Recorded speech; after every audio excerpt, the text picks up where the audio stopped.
राष्ट्रीय कन्या उच्च विद्यालय समचाणा स्कूल की जो छात्राएं हैं वो जानेंगे कि नवरात्रि व्रत क्यों किए जाते हैं, उनका वैज्ञानिक महत्व क्या है।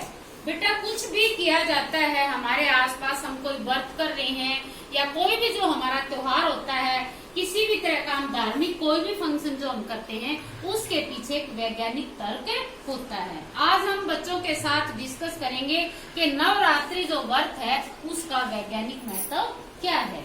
हाँ, आप में से कौन कौन व्रती हैं? सब बच्चे तिलक लगाए हुए हैं तो सब व्रत कर रहे हैं। तो आज ये देवी का रूप बनी हुई है लड़कियां। तो बेटा आप में से आपके घर में कौन कौन व्रत है कर रहा है? तू और तेरा भाई। आप बेटा? बड़ी मम्मी। हाँ बेटा तेज बोलो। ये वीडियो की सुनोगे तो क्या सुनोगे? आप बोल नहीं रही अच्छे से तेज। आप और आपकी मम्मी। आपके घर में? आप और आपका भाई। आप? हाँ बेटा। हाँ बेटा आप अकेले। ठीक है, तो यहाँ कौन कौन बच्चा व्रत कर रहा है? हाथ खड़ा करें। किस किस के घर में व्रत कर रहे हैं? किस किस के घर में कर रहे हैं? शाबाश, वेरी गुड। अब हम इन बच्चों से पूछेंगे कि आपको व्रत करने से क्यों आप कर रहे हैं, किस लिए आपने व्रत किया है, किस लिए किया है भावना? हम घर में सुख शांति और मन अच्छा लगता है, जो भय होता है अंदर वो खत्म हो जाता है। हाँ, यानी आपको बहुत अच्छा लगता है और जब आप व्रत कर रहे हैं तो आपका अंदर का भय खत्म हो जाता है कि आपको क्या लगता है कि अब कुछ भी गलत नहीं होगा, ऐसा लगता है आपको। क्योंकि हमें माता रानी का, क्योंकि जब हमारे मन में एक विश्वास बन जाता है कि ऐसा नहीं होगा। ये किस लिए है बेटा? हमारे अंदर शरीर में, हमारे दिमाग में जो नेगेटिव विचार हैं यानी गलत जो विचार हैं वो नहीं होने चाहिए। वो क्या है, उसमें हमें क्या होता है, जैसे मन में विचार होंगे उनसे हमें भय पैदा हो जाएगा, कभी ऐसा ना हो जाए, कभी ऐसा ना हो जाए।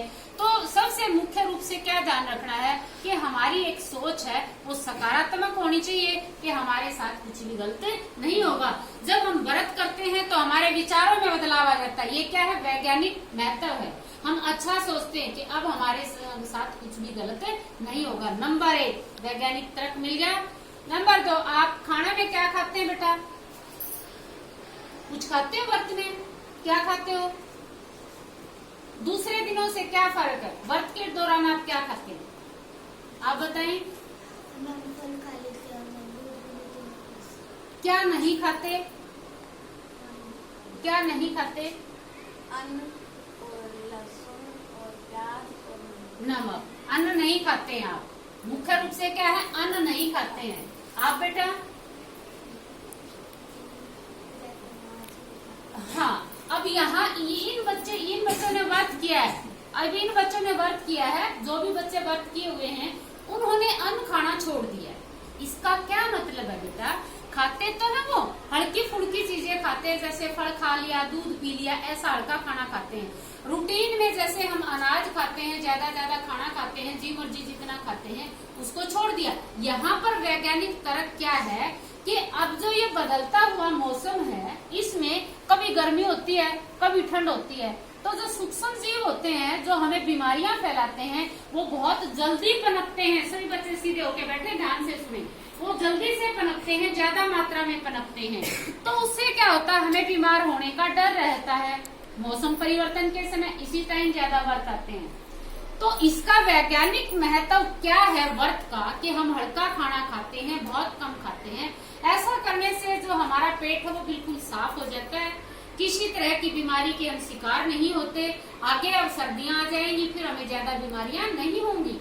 अब जो सूक्ष्म जीव हैं, धीरे धीरे सर्दी बढ़ती जाएगी तो सूक्ष्म जीव भी नष्ट होते चले जाएंगे।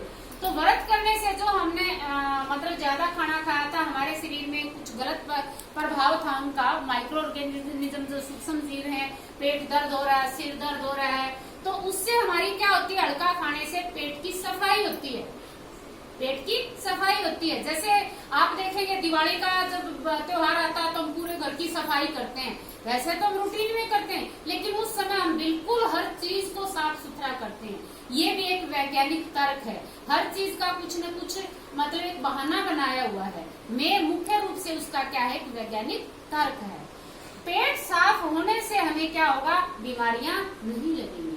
हमारा जो पाचन तरह वो अच्छे से काम करेगा, हमारे फेफड़े अच्छे से सांस ले पाएंगे। ठीक है।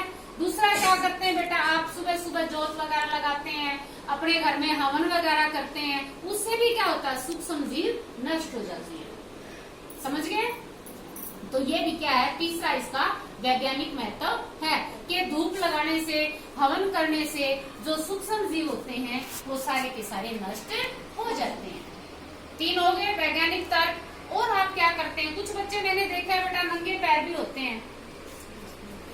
अभी हमारे 9th क्लास की लड़की है खुशी, वो कहती है कि मैडम हमारे घर में तो है ना नंगे पैर रहते हैं जब हम व्रत करते हैं। यहाँ वैज्ञानिक तर्क क्या है, आपको पता होगा आजकल जो विज्ञान है उसमें जो है एक्यूप्रेशर भी एक तरह से बीमारियों का इलाज है।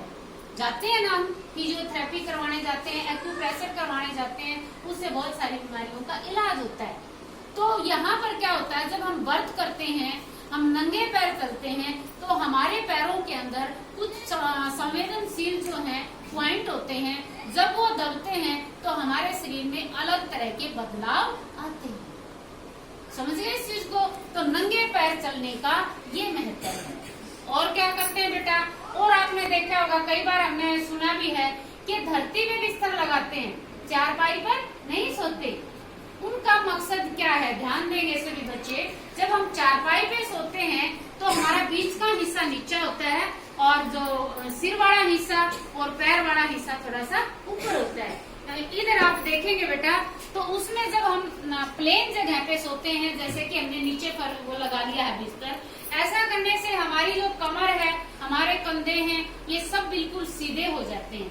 ऐसा करने से हमारे कमर मुड़ जाने से जो दर्द होता है, कमर का दर्द ठीक होता है। और जब हम तकिया वगैरह कुछ भी लगाते हैं, सीधे सोते हैं, तो हमें जो सर्वाइकल होता है, इस जगह पे जो दर्द होता है, उसमें भी हमें आराम मिलता है। ये इसका वैज्ञानिक तर्क है। समझ में आ गए? उसके बाद हम क्या करते हैं कि कन्याएं जमाते हैं, मीठा बनाते हैं घर में, किसी के घर से भी छोटी कन्याएं हैं। इस बहाने से क्या होता है, कुछ जो गरीब है, कुछ और जो हर रोज नहीं बना पाते, बड़े बड़े लोग बाहर प्रसाद बांट के आते हैं, कन्याओं को जिमा के आते हैं, तो इससे क्या होता है, किसी न किसी को अच्छा खाना भी एक दिन मिल जाता है। किसी गरीब के घर में ये चीजें नहीं बन पाती, तो उनको एक अच्छा स्वादिष्ट खाना भी इस बहाने से मिल जाता है।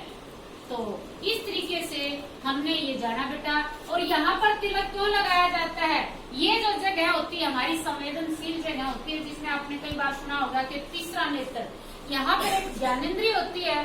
जब वो जागृत हो जाती है, हमारे शरीर जो पूरे का पूरा है, जो हार्मोन होते हैं उनके अनुसार चलता है, और वो जो ग्रंथियां हमारे शरीर में है वो उनको स्त्रावित करती है। तो यहाँ पर भी हमारा एक संवेदनशील पॉइंट होता है, जिससे जब हम बार बार दबाते हैं तो वो क्या होता है, वो ग्रंथियां काम करना शुरू कर देती हैं, जिससे हमारे शरीर में सकारात्मक सोच आती है और जो भय और विकार की स्थिति समाप्त होती है। इस प्रकार से आज सभी बच्चों ने जाना नवरात्र जो व्रत किए जाते हैं उनका वैज्ञानिक महत्व। तो हम आगे भी ऐसे ही कोई भी त्योहार होगा उस पे हम ऐसे ही अपनी वीडियो बनाएंगे और हम जानेंगे कि इनका महत्व, वैज्ञानिक तर्क क्या है। ये अंधविश्वास नहीं है, इसके पीछे एक वैज्ञानिक तर्क है। तो मैं समझती हूँ सबको समझ में आ गया होगा। इसी के साथ सभी बच्चे बोलेंगे जय माता की, जय माता की, जय माता की, जय